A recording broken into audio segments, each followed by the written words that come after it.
Right, I'm the artist taxi driver. And I'm George Galloway. The MP for Bradford West. Respect MP. Did you know? Did you start your political career when you were 13? Even earlier, I was born into a political family that sent me out in short trousers at 5 and 6 to leaflet school gates at election day, and our house was darkened with Labour posters. Harold Wilson's face darkened our windows throughout every election campaign.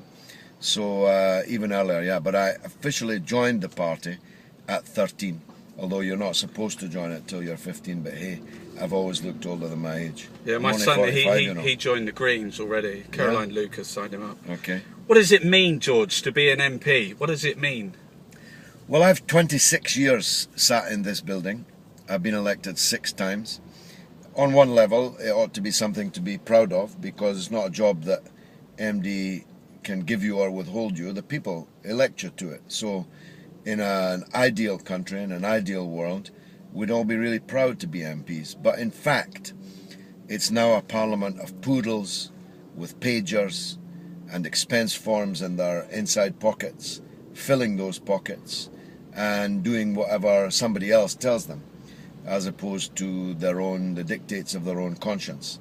It wasn't ever thus. When I came in here in 1987, there were 100, 200 men and women of independent mind who you could guarantee that when they stood up, they would say what they believed. It might be right, it might be wrong, but you knew that they really believed it. They weren't saying it because some focus group had identified it as a useful point of view, or some page had arrived on their pager telling them that that was the line to take. So I'm kind of half proud, half not, half feel it's worthwhile, half feel it's not. But I've just been in this morning. I've done a lot of media interviews this morning, but I've also dealt with half a dozen really quite important, urgent, local Bradford cases. That makes a difference to people's lives. You get somebody a visa, you get somebody their social security money reinstated, or their housing benefit. You find them a house, that sort of thing. That's valuable. So what do you think of this statement? We have a bankrupt and corrupt political system, one that cares for corporations and not people. I agree with that. Not everyone within the political system. There are even some half-decent MPs still. But generally speaking, this is not a parliament of the people, for the people, by the people. It's a corporate parliament where the main parties, as I've often said, are 3 cheeks of the same arse. And you couldn't, if you'll forgive the grubby metaphor, slip a cigarette paper between either of them on the big issues. They all support privatization, austerity, war, and to one extent or another are playing the race card. And this current government has abolished its duty to care with the outsourcing and the privatisation of the NHS, and with this heinous welfare reform bill.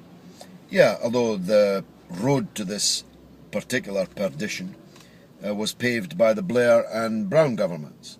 Of course, I'm the last person to exculpate the Tories from their crimes, but none of these crimes would have been possible but for the Blair revolution, which effectively declared that public was bad, private was good, that there was a market for everything, and that market should be as unregulated, or in Gordon Brown's immortal phrase about the banks, as light touch regulated as possible. Even Mrs. Thatcher didn't do the things that Cameron is now doing and that Blair and Brown did before him. Well, they've got this ideological austerity, this sort of like where the poor, but not for the rich. But the primary purpose of this government right now seems to be the movement of public money into private pockets. Yes, capitalism is now on a publicly funded life support system, has been now for years, will be for many years to come, maybe forever. And the capitalism that they used to teach us about in economics classes at school, all this guff, the Adam Smith guff, it turns out to be a complete illusion, that in the end the public which has been exploited by the capitalist system in the first place, shared little of the largesse that capitalism produces. When capitalism fails, they have to bail it out with their tax money. It's the clearest transfer of public to private, of resources from poor to rich, that there's ever been in this country. It's absolutely naked. And at the same time, you touched on it there, at the same time they're pushing through this agenda, trying to win the populist vote, trying to divide the nation with bongo land, with racist vans, with border, racist profiling of normal UK citizens being targeted. They're playing that card, and we'll see a whole deck of these cards still to come. The parties, all of them, even Labour, are to an extent or other playing this game. It's terrifyingly dangerous. It could set the country on fire, literally. It could lead to blood, and it's divide and rule, nothing more or less than that. They want to divide the South from the North, men from women, black people from white, Muslims from non-Muslims, British from French, British from what they call bongo land, by which they mean the rest of the world. The fear of Johnny Foreigner. Is he coming here? Is he getting something that belongs to us? These are all devices to divide and more easily control and rule the people. And this is also attached to the war machine, which is banks, oil and arms, which is you can see in. What's your thoughts on places like Syria at the moment? Well, Syria has gone disastrously badly for the imperial camp. They said 2 years ago that the regime in Damascus would have fallen. It's not going to fall. Everyone now knows it isn't going to fall.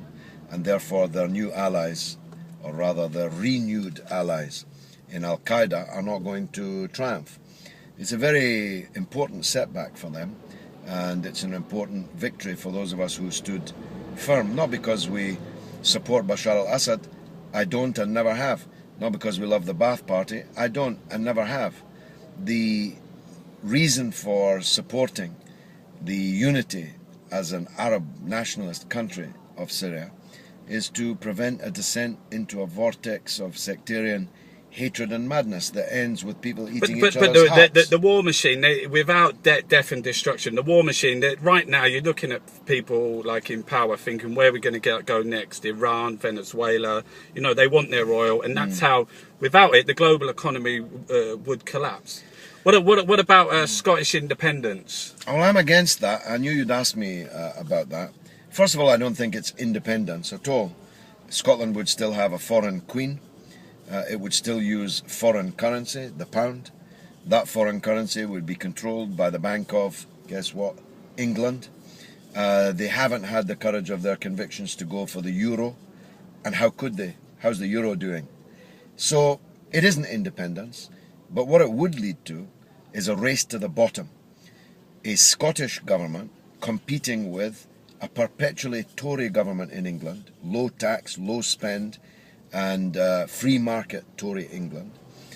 Scotland would have to compete with that, and therefore even the small number of liberal reforms like prescription charges and so on that the Scots enjoy would very soon disappear.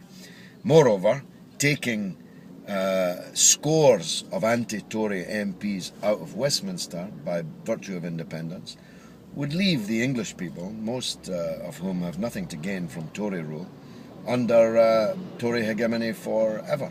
You've taken a lot of stick for your stance on basically everything. Actually, I was going to say Scottish independence, but whenever you say something, it seems that you kind of divide opinion. Because maybe it's because you just come out with things, but it's especially around that Julian Assange things and some things that you said about rape. There's a lot of hatred out there for you've never apologised for what you said. Well, I don't apologise for saying what I believe to be true, and if I'm the last man standing believing it, that'll be okay with me. Obviously, I hope to persuade others of the correctness of what I am saying, but I will never say something I don't believe, and I will never not say something that I do believe. Salma, who was head of the, who left Respect, she said choosing between George Galloway anti-imperialist stances and standing up for the rights of women was a false choice.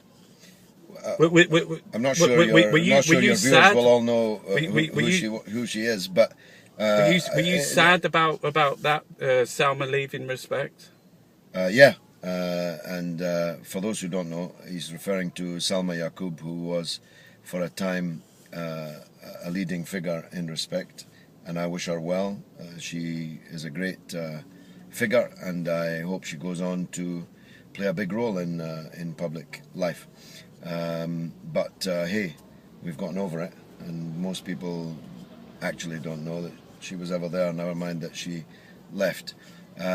We were right in the stand that we took on all the major matters over the 9 years now of our existence, and I hope we'll continue to be right. That's what's important. Martin Luther King once said, some people do things because they're popular, some people do things because they're profitable. But do you understand if people get upset with your views? And no, you don't understand if people get upset. No, not in our own party. No. No, but outside, the public, yeah, of course. Because a lot of people politics on the left, is a very divisive business. Yeah. Politics is a question of A or B, and if you choose A, the people who wanted you to choose B and believe in B are necessarily upset by the stand that you've taken. I just say what I think is right, and I think I say it quite well. That's why it attracts attention, and when it attracts attention, that accentuates. Are you going to run for mayor of London?